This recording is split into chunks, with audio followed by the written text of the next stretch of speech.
क्या आपने कभी रुककर अपने आप से पूछा है कि आपका शारीरिक दर्द वास्तव में आपको क्या बताना चाहता है? शायद यह कोई संयोग नहीं है कि आप यहाँ हैं, कि आप इस समय उत्तर ढूंढ रहे हैं। यह संभव है कि ब्रह्मांड आपको एक गहरे सत्य की खोज के लिए यहाँ लाया है, एक ऐसा सत्य जो भौतिक से कहीं आगे जाता है। दर्द अक्सर किसी चोट या बीमारी के परिणाम से भी अधिक होता है। वे संदेश हैं जो हमें गहराई से देखने के लिए कहते हैं, केवल लक्षणों की सतह के नीचे, हमारे मन और आत्मा की छिपी गहराई में। शारीरिक दर्द कई रूप ले सकता है, पुराना या तीव्र, तीव्र या सुस्त, निरंतर या क्षणभंगुर। लेकिन उनका कारण हमेशा स्पष्ट और स्पष्ट नहीं होता है। अक्सर इसमें साधारण भौतिक स्पष्टीकरण के अलावा और भी बहुत कुछ होता है। बीमारियां, दुर्घटनाएं, अत्यधिक परिश्रम, ये सभी दर्द के वास्तविक, सांसारिक कारण हैं। लेकिन क्या होगा अगर मूल गहरा हो, शरीर और मन के बीच के संबंध में, अदृश्य में, आध्यात्मिक में? हमारा शरीर एक बर्तन है जिसमें ब्रह्मांड की ऊर्जा प्रकट होती है।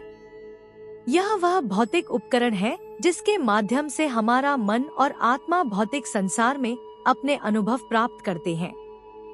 हर भावना, हर विचार और हर अनुभव हमारे शरीर पर एक छाप छोड़ता है।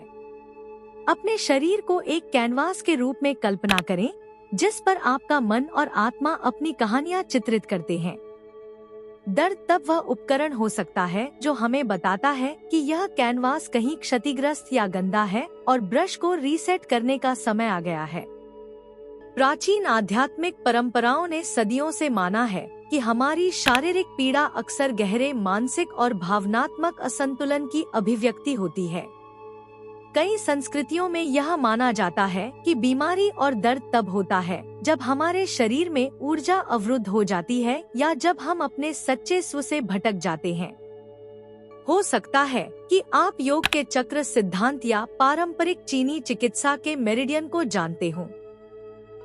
दोनों प्रणालियां सुझाव देती हैं कि हमारा शरीर अदृश्य ऊर्जा मार्गों से होकर गुजरता है और इन मार्गों में रुकावटें शारीरिक समस्याओं को जन्म दे सकती हैं। लेकिन आपके लिए इसका क्या मतलब है? इसका मतलब है कि शायद आपका दर्द सिर्फ आकस्मिक नहीं है, बल्कि एक गहरा संदेश देता है। वे आध्यात्मिक स्तर पर उपचार के लिए आह्वान हो सकते हैं।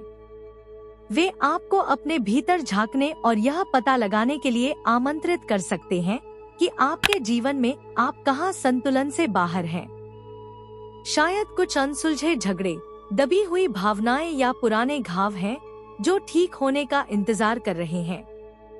इस वीडियो में हमारा लक्ष्य आपको एक यात्रा पर ले जाना है, एक यात्रा जो आपको अपने दर्द की आध्यात्मिक जड़ों को पहचानने में मदद करेगी।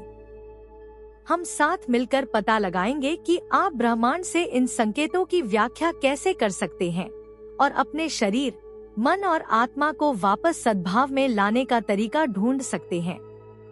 आने वाले अध्यायों में शारीरिक पीड़ा के आध्यात्मिक कारणों के रहस्यों को गहराई से जानने के लिए तैयार रहें, क्योंकि हो सकता है, बस हो सकता है, आपके शारीरिक कल्याण की कुंजी न केवल भौतिक दुनिया में बल्कि आध्यात्मिक रूप से भी निहित हो। अब हम आपके शरीर के विशिष्ट ऊर्जावान आयामों पर आते हैं और वे आपके शारीरिक स्वास्थ्य को कैसे प्रभावित करते हैं। हम जो देख या महसूस कर सकते हैं, हमारा शरीर उससे कहीं अधिक है। मांस और रक्त के अलावा एक अदृश्य ऊर्जावान आयाम है जो हमारे माध्यम से बहता है और हमें ब्रह्मांड से जोड़ता है। यह ऊर्जा, जिसे अक्सर जीवन शक्ति कहा जाता है, हमारे शरीर में सूक्ष्म शाखाओं वाले नेटवर्क के माध्यम से बहती है, चक्रों, मेरिडियन और सूक्ष्म ऊर्जा मार्गों के माध्यम से, जो कई आध्यात्मिक परंपराओं के केंद्र हैं। जब ये ऊर्जाएं निर्बाध रूप से प्रवाहित होती हैं, तो हम अपने और अपने पर्यावरण के साथ सामंजस्य स्थापित करते हैं। लेकिन क्या होता है जब ये ऊर्जाएं अवरुद्ध हो जाती हैं? भारतीय परंपरा 7 मुख्य चक्रों की बात करती है जो हमारी रीढ़ की हड्डी के साथ चलते हैं। इनमें से प्रत्येक चक्र हमारे जीवन के एक विशिष्ट पहलू का प्रतिनिधित्व करता है। मूल चक्र में ग्राउंडिंग और सुरक्षा से लेकर मुकुट चक्र में आध्यात्मिक ज्ञान तक। पारंपरिक चीनी चिकित्सा में ऐसे मेरिडियन भी हैं, जिनके माध्यम से क्यूई हमारी जीवन ऊर्जा प्रवाहित होती है। ये ऊर्जा प्रणालियां आपस में जुड़ी हुई हैं और एक दूसरे को प्रभावित करती हैं। वे शरीर, मन और आत्मा के बीच संतुलन बनाए रखते हैं। जब यह संतुलन बिगड़ जाता है तो हमें इसे शारीरिक दर्द या परेशानी के रूप में महसूस होने लगता है। ऊर्जा के प्रवाह में रुकावटें कई कारकों से उत्पन्न होती हैं। दबी हुई भावनाएं, अनसुलझे संघर्ष या यहाँ तक कि तनाव या आघात जैसे बाहरी प्रभाव। ये रुकावटें नदी में बांधों की तरह हैं, जो ऊर्जा को स्वतंत्र रूप से बहने से रोकती हैं। प्रवाह बढ़ता है, दबाव बढ़ता है और अंततः यह सबसे कमजोर स्थानों में टूट जाता है, अक्सर दर्द के रूप में। उदाहरण के लिए हृदय चक्र को लें, जो हमारी भावनात्मक ऊर्जा का केंद्र है। यह प्रेम, करुणा, बल्कि दर्द और हानि जैसी भावनाओं से भी निकटता से जुड़ा हुआ है। जब यह चक्र अवरुद्ध हो जाता है, शायद किसी गंभीर भावनात्मक चोट से, जैसे किसी रिश्ते का अंत या किसी प्रियजन की हानि, यह दिल टूटने, कभी कभी छाती में शारीरिक जकड़न या सांस लेने में कठिनाई के रूप में भी प्रकट हो सकता है। ये रुकावटें न केवल ऊर्जावान स्तर पर दिखाई देती हैं, बल्कि हमारे भौतिक शरीर को भी प्रभावित करती हैं और हमें उन पर ध्यान देने के लिए मजबूर करती हैं। इसी तरह सौर जाल चक्र, जो हमारी व्यक्तिगत शक्ति और आत्मविश्वास का केंद्र है, में रुकावटें पेट या पाचन संबंधी समस्याएं पैदा कर सकती हैं। भय, संदेह और आत्मसम्मान की कमी जैसी भावनाएं इस ऊर्जा केंद्र में तब तक जमा रहती हैं, जब तक कि शरीर इस ऊर्जा को शारीरिक लक्षणों में परिवर्तित नहीं कर देता।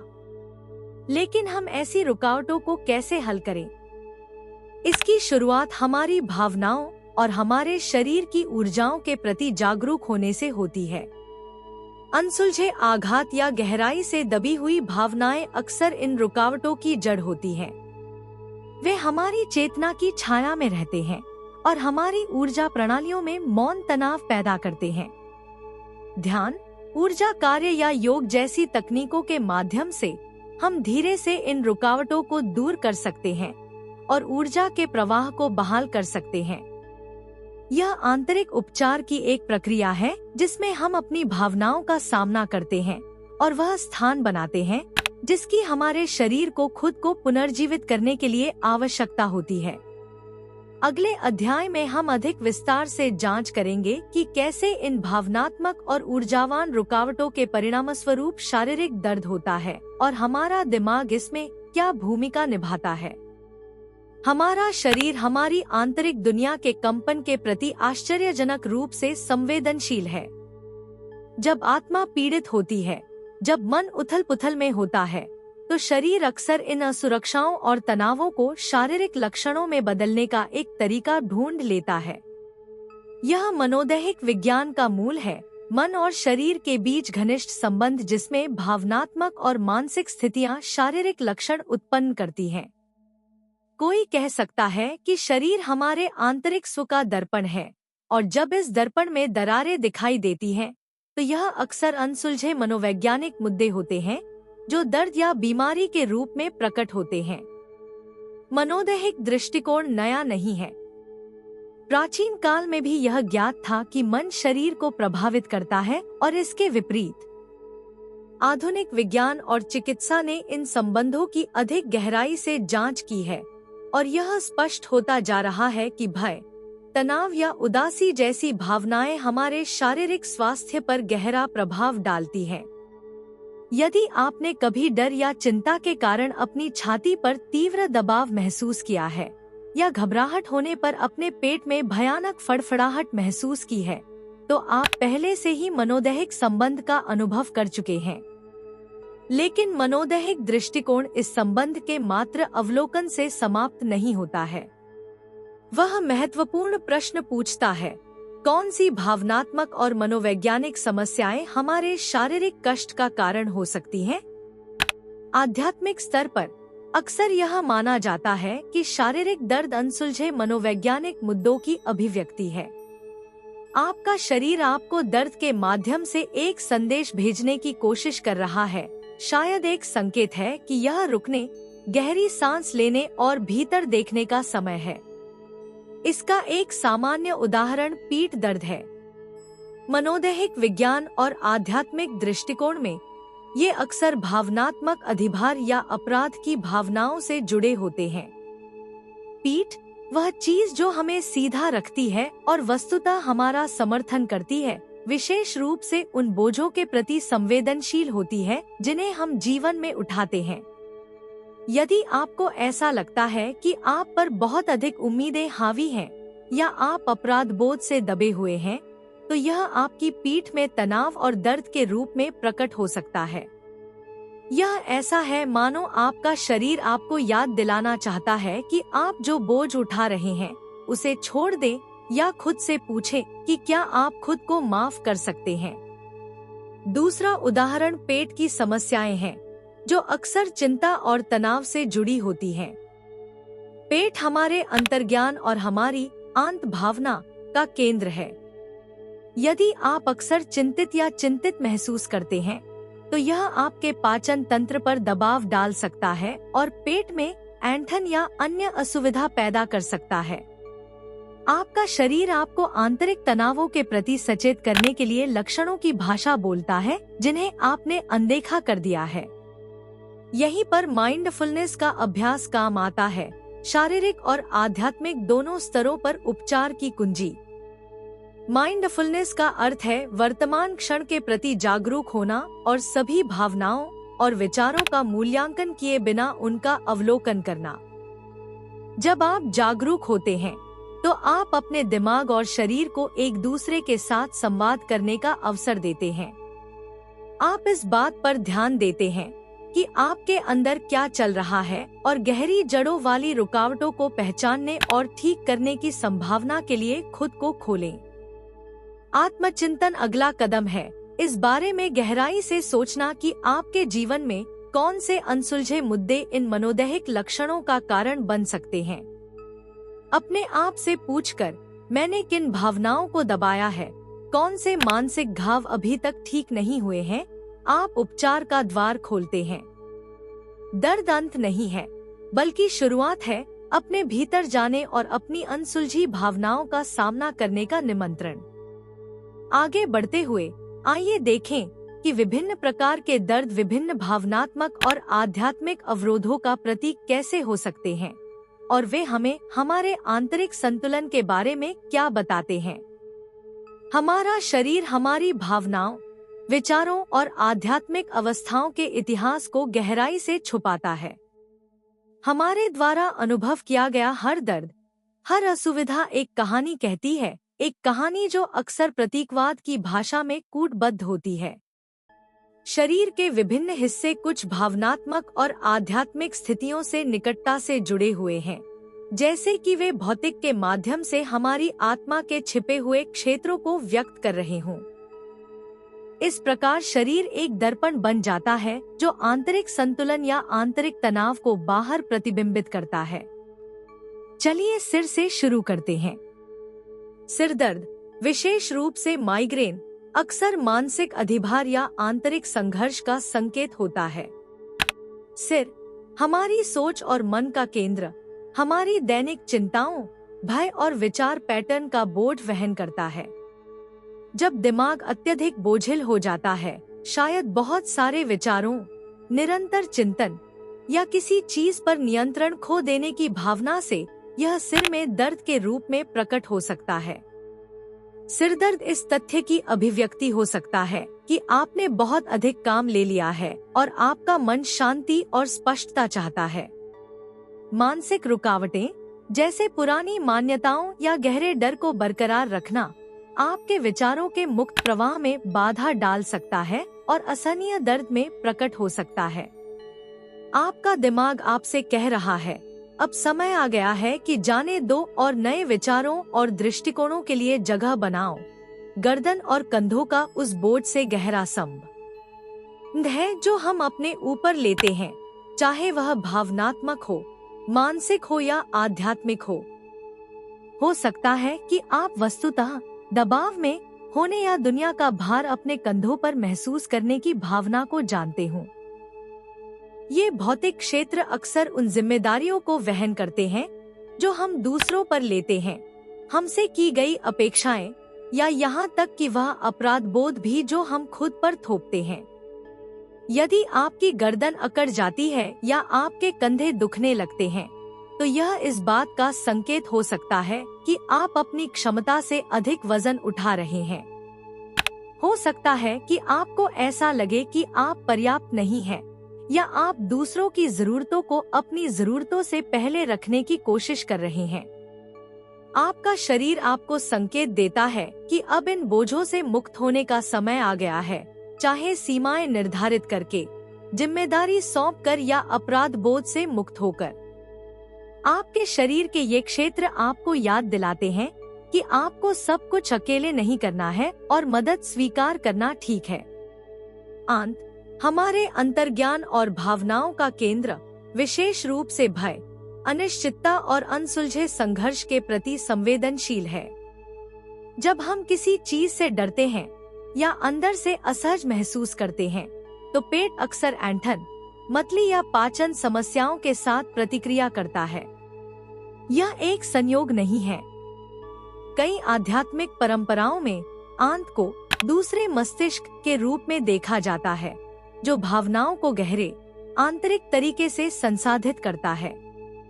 यदि आपके पेट में दर्द है, तो यह संकेत दे सकता है कि आप ऐसी स्थिति में हैं जहां आप भावनात्मक या आध्यात्मिक रूप से असुरक्षित महसूस कर रहे हैं। यह इस बात का संकेत भी हो सकता है कि आप अपने या दूसरों के साथ किसी विवाद को दबा रहे हैं और आपका शरीर इससे निपटने के लिए आप पर दबाव डाल रहा है।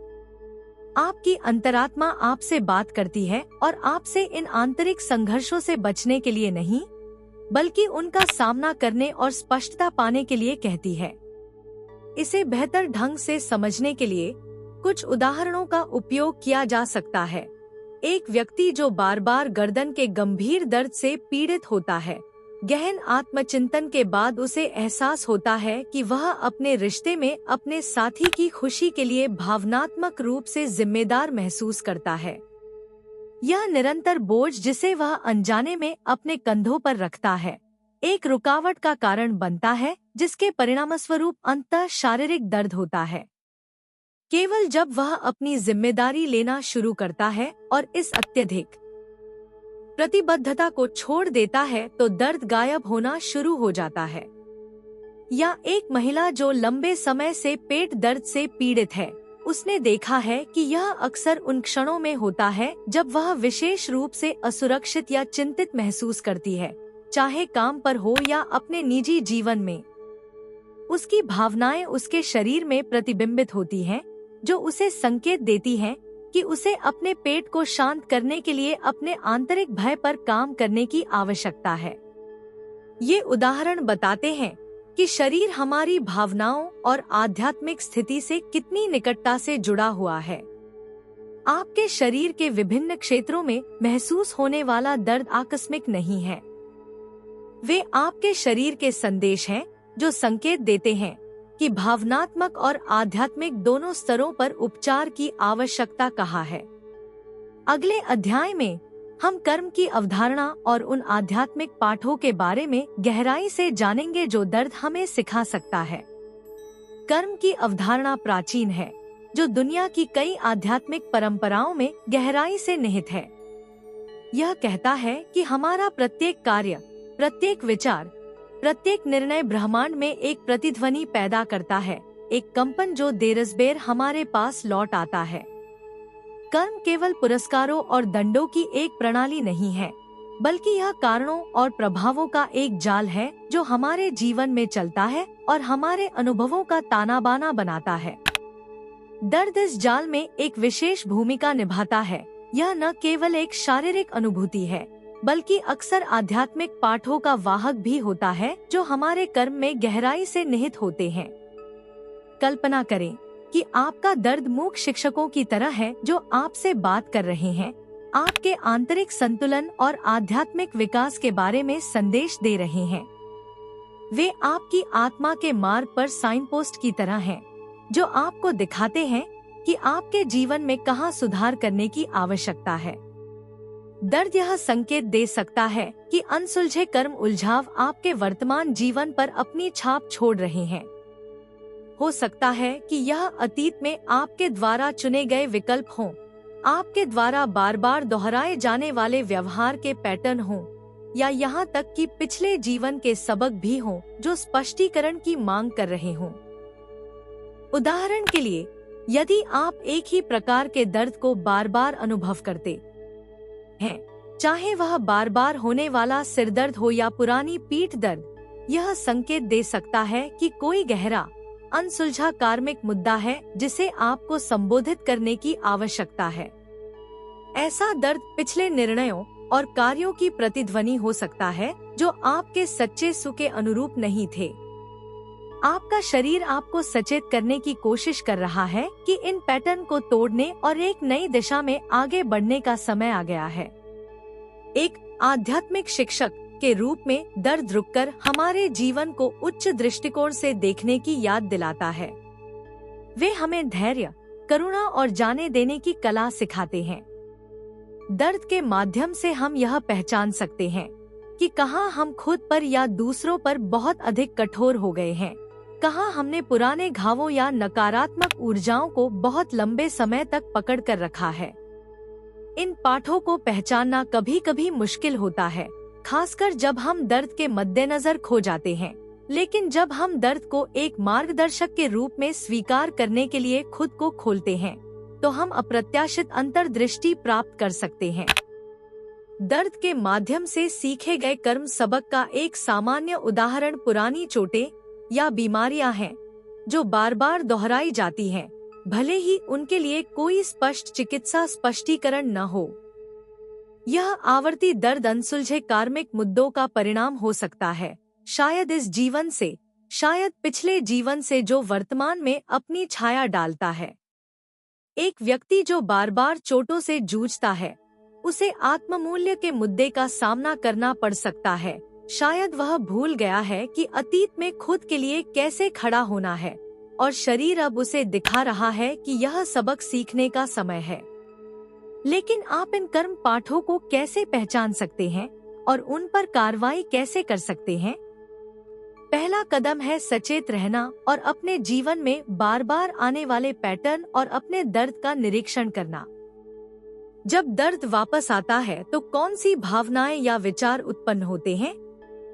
क्या ऐसी कुछ स्थितियां हैं जो दर्द को बदतर बना देती हैं? इन पैटर्न पर ध्यान केंद्रित करके आप धीरे धीरे दर्द के पीछे के गहरे सबक को देखना शुरू कर सकते हैं। ध्यान, माइंडफुलनेस और आपके पिछले विकल्पों पर गहन चिंतन जैसी आध्यात्मिक प्रथाएं आपको इन कार्मिक मुद्दों के संपर्क में आने में मदद कर सकती हैं। ध्यान आपको अपनी पीड़ा के आंतरिक कारणों पर अपनी जागरूकता को केंद्रित करने और स्पष्टता प्राप्त करने में मदद कर सकता है। अक्सर उपचार प्रक्रिया शुरू करने के लिए इन पुराने दबे हुए मुद्दों के बारे में जागरूक होना ही काफी होता है। कई मामलों में ऊर्जा कार्य जैसे रेकी या चक्र संतुलन कर्म उलझनों से जुड़ी ऊर्जावान रुकावटों को दूर करने में भी सहायक प्रभाव डाल सकता है। कभी कभी समाधान सरल होता है, क्षमा। स्वयं की और दूसरों की क्षमा कर्म के बंधनों को मुक्त कर सकती है और आपको आगे बढ़ने की अनुमति दे सकती है। जब आप इन कर्म पाठों का विरोध करने के बजाय उन्हें स्वीकार करना और अपनाना सीख जाते हैं, तो आप पाएंगे कि न केवल आपकी शारीरिक स्थिति में सुधार होता है, बल्कि आपकी मानसिक और आध्यात्मिक भलाई में भी सुधार होता है। अगले अध्याय में हम देखेंगे कि कैसे आपकी गहरी आस्थाएं और आंतरिक विश्वास भी आपके दर्द और उपचार को प्रभावित कर सकते हैं। हमारे भीतर गहरे विश्वास और दृढ़ विश्वास है जो हमारे जीवन, हमारे विचारों और अंततः हमारे शरीर को आकार देते हैं। ये मान्यताएं अदृश्य धागों की तरह काम करती हैं, जो हमारी वास्तविकता को बुनती हैं, अक्सर हमें उनके बारे में पता चले बिना। वे निर्धारित करते हैं कि हम दुनिया को कैसे देखते हैं, हम खुद को और दूसरों को कैसे देखते हैं, और हमारे शरीर और हमारे स्वास्थ्य पर उनकी अत्यधिक शक्ति है। हमारी मान्यताएं केवल विचार नहीं हैं, वे गहरे आंतरिक कार्यक्रम हैं जो हमारी भौतिक वास्तविकता को प्रभावित कर सकते हैं। शायद आपने सुना हो कि विश्वास पहाड़ों को हिला सकता है, लेकिन यह ऐसी बाधाएं भी पैदा कर सकता है जो हमारी शारीरिक भलाई में बाधा डालती हैं। नकारात्मक धारणाएं जैसे मैं बहुत अच्छा नहीं हूँ, मैं स्वस्थ रहने के लायक नहीं हूँ, या बीमारी मेरे परिवार में है इसलिए मैं भी बीमार हो जाऊंगा, हमारे अवचेतन में गहरी जड़ें जमा लेती हैं और आत्मसंतुष्टि की तरह काम करती हैं। भविष्यवाणियाँ। ऐसी मान्यताएं न केवल हमारे मानसिक और भावनात्मक संतुलन को प्रभावित करती हैं, बल्कि शारीरिक लक्षणों के रूप में भी प्रकट हो सकती हैं। हमारा शरीर उस पर प्रतिक्रिया करता है जिस पर हम विश्वास करते हैं, चाहे वे विश्वास चेतन हो या अचेतन। एक महिला जो दिल से यह मानती है कि वह प्यार पाने के लायक नहीं है, उसे दीर्घकालिक हृदय संबंधी समस्याएं विकसित हो सकती हैं। या एक आदमी जो दृढ़ता से मानता है कि जीवन एक निरंतर संघर्ष है, वह अपने जोड़ों और मांसपेशियों में लगातार दर्द से जूझ सकता है, जैसे कि वह सचमुच इस संघर्ष का बोझ उठा रहा हो। ये मान्यताएं अदृश्य जंजीरों की तरह काम करती हैं, जो हमारे शरीर में ऊर्जा के प्रवाह को अवरुद्ध करती हैं और शारीरिक परेशानी का कारण बनती हैं। लेकिन अच्छी खबर यह है कि जिस तरह हमारी मान्यताएं हमें नुकसान पहुंचा सकती हैं, उसी तरह वे हमें ठीक भी कर सकती हैं। उपचार की कुंजी इन नकारात्मक मान्यताओं को पहचानना और सचेत रूप से बदलना है। आध्यात्मिक उपचार अक्सर तब होता है जब हम उन सीमित विचारों और विश्वासों को छोड़ना शुरू करते हैं जो हमें अपनी क्षमता तक पहुंचने से रोकते हैं। विश्वासों को बदलने के लिए सबसे प्रभावी तकनीकों में से एक है ध्यान। ध्यान के माध्यम से आप अपने अवचेतन में गहराई से उतर सकते हैं और गुप्त रूप से काम करने वाले विश्वास पैटर्न को उजागर कर सकते हैं। शांति में जाकर और अपने मन को शांत होने की अनुमति देकर आप इन आंतरिक कार्यक्रमों को देखने और बदलने के लिए जगह खोलते हैं। आप पुरानी हानिकारक मान्यताओं को त्यागना शुरू कर सकते हैं और उनके स्थान पर नए उपचारात्मक विचार ला सकते हैं। विश्वासों को बदलने के लिए प्रतिज्ञान एक और शक्तिशाली उपकरण है। प्रतिज्ञान सकारात्मक, शक्तिशाली कथन है जिन्हें आप अपने अवचेतन को पुनः प्रोग्राम करने के लिए अपने आप से दोहराते हैं। उदाहरण के लिए, यदि आप इस विश्वास को मैं स्वस्थ रहने के योग्य नहीं हूँ को इस पुष्टि से बदल देते हैं कि मैं हर तरह से स्वास्थ्य और कल्याण का हकदार हूँ, तो आप अपनी सोच और ऊर्जा को उपचार की दिशा में निर्देशित करना शुरू कर देते हैं। यह पहली बार में एक साधारण अभ्यास की तरह लग सकता है, लेकिन पुष्टि आपके अवचेतन में गहराई तक पहुंचने और बुनियादी स्तर पर बदलाव लाने की शक्ति रखती है। इसका एक उदाहरण एक ऐसे व्यक्ति की कहानी है जो वर्षों से अस्पष्टीकृत सिरदर्द से पीड़ित था। ध्यान और प्रतिज्ञान में गहनता से संलग्न होने के बाद उन्हें एहसास हुआ कि उन्होंने जीवन भर यह विश्वास रखा है कि मैं उतना स्मार्ट नहीं हूँ। यह नकारात्मक विचार ही उनके मानसिक तनाव का मूल था, जो सिरदर्द के रूप में प्रकट हुआ। मैं बुद्धिमान हूँ और स्पष्टता से भरपूर हूँ जैसी लक्षित पुष्टियों के माध्यम से उन्होंने अपनी आंतरिक मान्यताओं को बदलना शुरू कर दिया और सिरदर्द धीरे धीरे गायब हो गए। सकारात्मक मानसिक दृष्टिकोण का शारीरिक स्वास्थ्य पर अद्भुत प्रभाव पड़ता है। जब हम अपने विश्वासों को उस दिशा में निर्देशित करना सीखते हैं जो हमें मजबूत और पोषित करती है, तो हमारा शरीर प्रतिक्रिया देना शुरू कर देता है। सकारात्मक सोच रामबाण नहीं है, लेकिन यह मन और शरीर के बीच संतुलन बहाल करने का एक शक्तिशाली उपकरण है। खुद को सर्वश्रेष्ठ में विश्वास करने की अनुमति देकर ठीक होने, बढ़ने और पनपने की हमारी क्षमता में हम अपने शरीर को सद्भाव में चलने की अनुमति देते हैं। अपनी मान्यताओं पर काम करना एक गहरी लेकिन फायदेमंद प्रक्रिया है। उन पुरानी मान्यताओं को त्यागने के लिए साहस की आवश्यकता होती है जिन्हें हम अपने पूरे जीवन में अपने साथ लेकर चले आए हैं, और खुद को नए उपचारात्मक विचारों के लिए खोलने के लिए साहस की आवश्यकता होती है। लेकिन यही वह जगह है जहां परिवर्तन की कुंजी निहित है। जब आप सचेत रूप से अपनी आंतरिक मान्यताओं को बदलते हैं, तो आप पाएंगे कि न केवल आपका मन बल्कि आपका शरीर भी ठीक होने लगा है। अगले अध्याय में हम उन आध्यात्मिक उपचार विधियों के बारे में गहराई से जानेंगे जिनका उपयोग आप अपने दर्द को दूर करने और अपने ऊर्जावान संतुलन को बहाल करने के लिए कर सकते हैं। उपचार के कई मार्ग हैं, लेकिन आध्यात्मिक उपचार की दुनिया में विधियां उतनी ही विविध और रहस्यमय हैं जितनी कि उनका अभ्यास करने वाली आत्माएं। जब दर्द से राहत की बात आती है, तो यह केवल भौतिक शरीर के उपचार के बारे में नहीं है। यह ऊर्जा, भावनाओं और आत्मा के अदृश्य स्तरों को छूने और ठीक करने के बारे में है।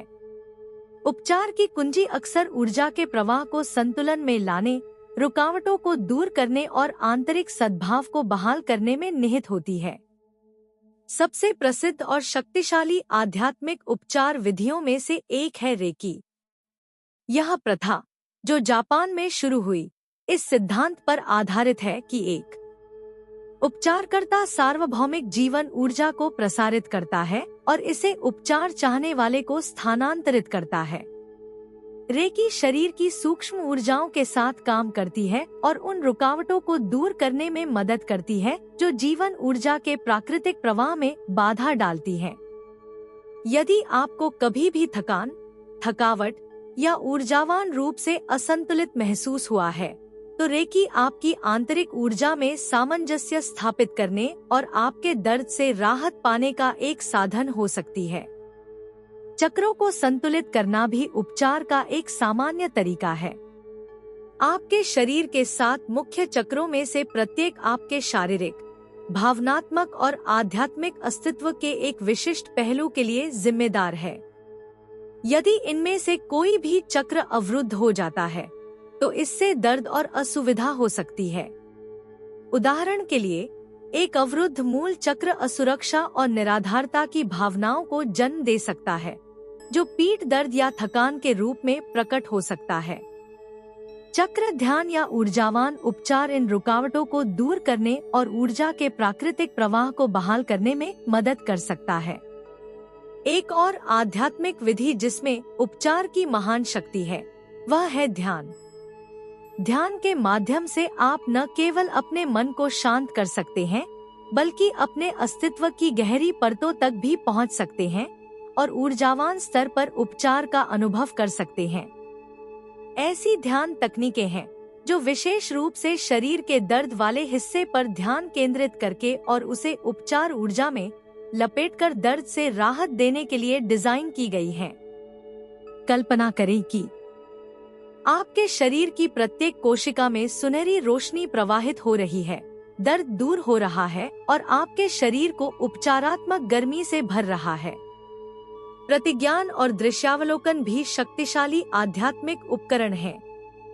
शांत अवस्था में प्रवेश करके और अपने शरीर से दर्द के बाहर निकलने और प्रकाश और उपचार द्वारा प्रतिस्थापित होने की कल्पना करके आप अपने शरीर पर सकारात्मक प्रभाव डाल सकते हैं। मैं पूर्ण संतुलन और सामंजस्य में हूँ, या मेरा शरीर सभी स्तरों पर ठीक हो रहा है, जैसी पुष्टियाँ आपकी चेतना और अंततः आपके शरीर में गहरे बदलाव ला सकती हैं। इसके अलावा प्रकृति से जुड़ाव भी आध्यात्मिक उपचार में एक आवश्यक भूमिका निभाता है। कई आध्यात्मिक परंपराओं में प्रकृति को ऊर्जा और उपचार का स्रोत माना जाता है। पृथ्वी पर नंगे पैर चलना, जिसे ग्राउंडिंग भी कहा जाता है, जैसे सरल अभ्यास आपके शरीर में ऊर्जा के प्रवाह को संतुलित करने और आपको पृथ्वी की उपचार शक्ति के साथ फिर से जोड़ने में मदद कर सकते हैं। पानी के पास या जंगलों में समय बिताने से भी मन शांत हो सकता है और शरीर को ऊर्जा मिल सकती है, जिससे दर्द से राहत मिल सकती है। आध्यात्मिक उपचार में कोई सख्त नियम नहीं है, क्योंकि प्रत्येक व्यक्ति अद्वितीय है और विभिन्न तरीकों पर प्रतिक्रिया करता है। एक व्यक्ति के लिए जो काम करता है वह दूसरे के लिए कम प्रभावी हो सकता है, लेकिन इन सभी उपचार विधियों का सार यह है कि वे आपको अपने आंतरिक स्व से जुड़ने, संतुलन बहाल करने और आपके शरीर को ठीक करने के लिए आध्यात्मिक ऊर्जा का उपयोग करने में मदद करते हैं।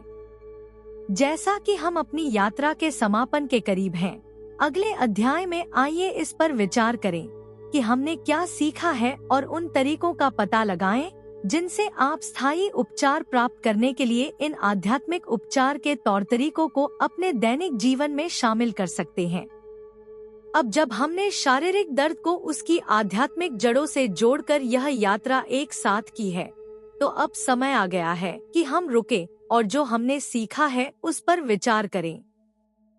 हमने न केवल एक भौतिक घटना के रूप में दर्द के रहस्य की जांच की, बल्कि हमारे विचारों, भावनाओं और आध्यात्मिक अनुभवों से इसके गहरे संबंध का भी पता लगाया।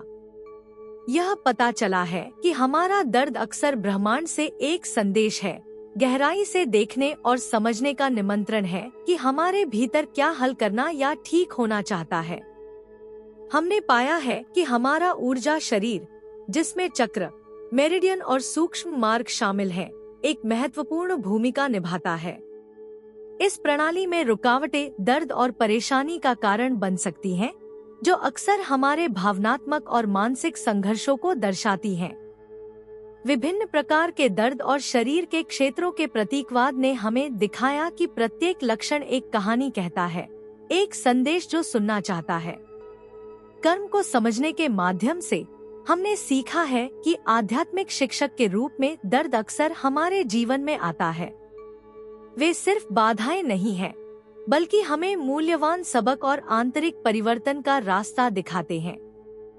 बार बार होने वाला दर्द हमें गहरे स्तर पर उपचार प्राप्त करने के लिए अनसुलझे कर्म संबंधी मुद्दों को पहचानने और उन पर काम करने के लिए बुला सकता है। हमारे विश्वासों की शक्ति को भी कम नहीं आंका जाना चाहिए। नकारात्मक मान्यताएं हमारे अवचेतन में गहराई तक समा सकती हैं और शारीरिक लक्षणों का कारण बन सकती हैं। लेकिन आंतरिक कार्य, ध्यान और पुष्टि के माध्यम से हम इन मान्यताओं को बदलने और उपचार और कल्याण का मार्ग साफ करने की क्षमता रखते हैं। अंत में हमने कुछ सबसे शक्तिशाली आध्यात्मिक उपचार विधियों पर ध्यान दिया है, जिनका उपयोग आप अपने दैनिक जीवन में अपने शरीर और दिमाग को सद्भाव में लाने के लिए कर सकते हैं। रेकी से लेकर चक्र संतुलन से लेकर ध्यान और दृश्य तक, ये सभी अभ्यास ऐसे उपकरण हैं जो आपके शरीर में ऊर्जा के प्रवाह को समर्थन देने और आपके दर्द से राहत दिलाने में मदद कर सकते हैं। हालांकि यात्रा यहीं समाप्त नहीं होती है। अब यह आप पर निर्भर है कि आपने जो सीखा है उसे अपने जीवन में शामिल करें। आपके पास अपने शरीर के संदेशों को सुनने, अपने भीतर गहराई से देखने और सभी स्तरों पर उपचार का अनुभव करने के लिए आवश्यक कदम उठाने की क्षमता है। यह कभी कभी चुनौतीपूर्ण लग सकता है, लेकिन इसका प्रतिफल महान है। सद्भाव का जीवन जिसमें शरीर, मन और आत्मा सामंजस्य में हो। याद रखें कि उपचार रातों रात नहीं होता है। यह एक प्रक्रिया है, एक यात्रा है जिसके लिए समय और धैर्य की आवश्यकता होती है। लेकिन आप जो भी कदम उठाते हैं, आप न केवल दर्द से मुक्त होकर जीने के लक्ष्य के करीब पहुंचते हैं, बल्कि आंतरिक शांति और पूर्णता की स्थिति में भी रहते हैं। विश्वास रखें कि आपके भीतर इस मार्ग पर चलने की बुद्धि है और ब्रह्मांड आपका समर्थन करेगा। अंत में मैं आपको इन अध्यायों में प्राप्त उपकरणों और अंतर्दृष्टि को अपने दैनिक जीवन के हिस्से के रूप में उपयोग करने के लिए प्रोत्साहित करता हूँ। अपनी भावनाओं, अपने विचारों और अपने आध्यात्मिक स्व से जुड़ने के लिए खुद को समय दें, क्योंकि सच्ची चिकित्सा आपके भीतर शुरू होती है और आपका शरीर आपको धन्यवाद देगा।